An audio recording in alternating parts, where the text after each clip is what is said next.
Hi families, எல்லோரும் எப்படி இருக்கீங்க? நான் ரொம்ப நல்லா இருக்கேன். நீங்களும் நல்லா இருக்கீங்கன்னு நினைக்கிறேன்.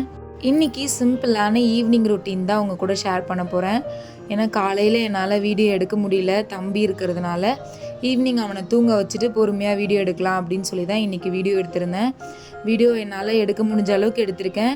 கண்டிப்பாக உங்கள் சப்போர்ட் எனக்கு வேணும். சப்ஸ்கிரைப் பண்ணிவிட்டு வீடியோவை பாருங்கள். ஈவினிங் ஒரு 3 மணிக்கு மேலே தம்பியுமே குளிக்க வச்சு தூங்க வச்சுட்டு தான் வீடியோவே எடுப்பேன். ஏன்னா எப்போயாச்சும் தான் என்னால் பண்ண முடியும். ஏன்னா அவன் ரொம்ப லாங் கேப் தூங்குறது ரொம்ப கஷ்டம். அவன் தூங்கிட்டானா எனக்கு தான் லக்கு. வீட்டில் சும்மா தான் இருக்கேன் அப்படின்னு சொல்ல மாட்டேன். பட் எனக்கு இருக்கிற டைமில் நான் எதனா பண்ணணும் அப்படின்னு வீடியோலாம் எடுத்து போட்டுட்ருக்கேன். இன்றைக்கி க்ளீனிங் ஒர்க் கொஞ்சம் இருந்துச்சு. சரி, வீடெல்லாம் பெருக்கிட்டு பாத்திரம் அவன் தூங்குறதுக்கு முன்னாடியே தேய்ச்சி வச்சுட்டேன்.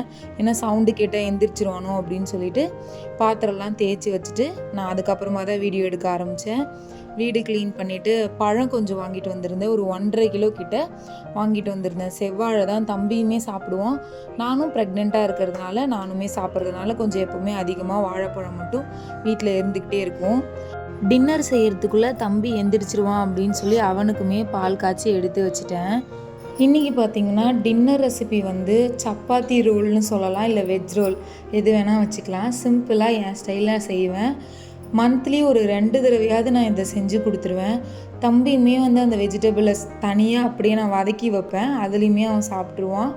ஹஸ்பண்டுக்குமே இது ரொம்ப பிடிக்கும். சரி, இன்றைக்கி செய்யலாம் அப்படின்னு சொல்லி நார்மலாக சப்பாத்தி பிசைகிற மாதிரி தான் மாவு பிசையணும். ஒரு 1/2 hour முன்னாடி பிசைஞ்சு வச்சிட்டிங்கன்னா சப்பாத்தி கொஞ்சம் சாஃப்டாக வரும். இதுக்கு ஷேப்பு அந்த மாதிரி எதுவுமே இல்லை. நார்மலாக சப்பாத்தி போடுற மாதிரி தான் நம்ம போட்டு எடுக்க போகிறோம். நெக்ஸ்ட்டு காயெல்லாம் அரிஞ்சிக்கலாம். இதுக்கு பார்த்திங்கன்னா நான் என்னென்ன காய் எடுத்திருக்கேன்னா கோஸு, கேரட்டு, பீன்ஸு, கொடமிளகா எடுத்திருக்கேன். நீட்டாகவும் கட் பண்ணிக்கலாம், இல்லை சின்னதாகவும் கட் பண்ணிக்கலாம். தம்பி வயிற்றில் இருக்கும் போது நான் ரொம்ப ஹாப்பியாக இருந்தேன். அந்த ப்ரெக்னன்சியே செம்ம ஜாலியாக போன மாதிரி இருக்குது. பட் செகண்ட் ப்ரெக்னன்சி கொஞ்சம் பதட்டத்தோடு தான் போயிட்டுருக்கு. ஏன்னா ஃபஸ்ட்டு எனக்கு சி செக்ஷன், செகண்டும் எனக்கு சி செக்ஷன் சொல்லிட்டு டாக்டர் சொல்லிட்டாங்க. அந்த பயமா இல்லை வேறு எதனா பயமானு தெரியல. கொஞ்சம் பயத்தோடு தான் போயிட்டுருக்கு. ஏதோ போயிட்டுருக்கு, பார்க்கலாம் அப்படின்னு தான் நான் மூவ் பண்ணிகிட்ருக்கேன்.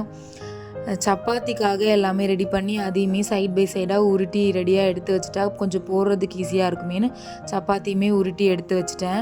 காய்கறியுமே நல்லா வதங்கிடுச்சு. நான் வீடியோவில் காமிச்சிருக்கிற அளவுக்கு நல்லா வதக்கிக்கோங்க. கொஞ்சமாக சாட் மசாலா இல்லைன்னா ஃப்ரைட் ரைஸ் மசாலா கொஞ்சமாக டேஸ்ட்டுக்கோசரம் சேர்த்துக்கோங்க. வேறு எதுவுமே இதில் சேர்க்க வேணாம். நார்மலாக காய்கறியை நல்லா வதக்கினாவே போதும். இப்போ பார்த்திங்கன்னா 2 முட்டையை நல்லா பீட் பண்ணி நான் எடுத்து வச்சுக்கிறேன். சப்பாத்திக்கு ஏற்ற மாதிரி நீங்கள் முட்டை எடுத்துக்கலாம்.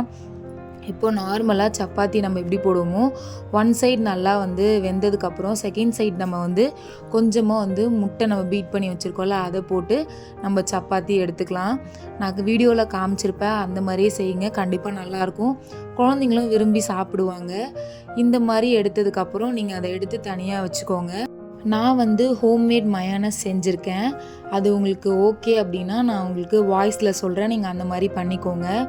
2 வேக வச்ச முட்டை எடுத்துக்கோங்க, 2 மிளகு, ஒரே ஒரு பல்லு பூண்டு, 1 டேபிள் ஸ்பூன் சர்க்கரை, 2 table spoon oil, 2 table spoon water. இதெல்லாம் நல்லா மிக்ஸ் பண்ணி நல்லா கிரைண்ட் பண்ணி எடுத்துக்கிட்டிங்கன்னா மயோனைஸ் ரெடி. வேக வச்ச முட்டை போடும்போது நம்மளுக்கு நீச்ச ஸ்மெல் வராது. நான்வெஜ் பிடிக்காதவங்க வெஜ் மயோனைஸ் கூட ரெடி பண்ணி இதோட டிப் வச்சு சாப்பிட்டிங்கன்னா நல்லாயிருக்கும். சப்பாத்தி மேலே 1 ஸ்பூன் மயோனைஸை நல்லா அப்ளை பண்ணிவிட்டு வெஜிடபிளை உள்ளே வச்சு நார்மலாக ரோல் பண்ணி எடுத்திங்கன்னா ஒரு ஃபில்லிங்கான ரோல் ரெசிபி ரெடி. நீங்கள் டின்னராகவும் கொடுக்கலாம், பிரேக்ஃபாஸ்ட்டாகவும் கொடுக்கலாம். குழந்தைங்களுக்கு ரொம்ப பிடிக்கும். இந்த வீடியோ உங்களுக்கு பிடிச்சிருந்துச்சின்னா சப்போர்ட் பண்ணுங்கள், சப்ஸ்கிரைப் பண்ணிக்கோங்க. நெக்ஸ்ட் வீடியோவில் பார்க்கலாம்.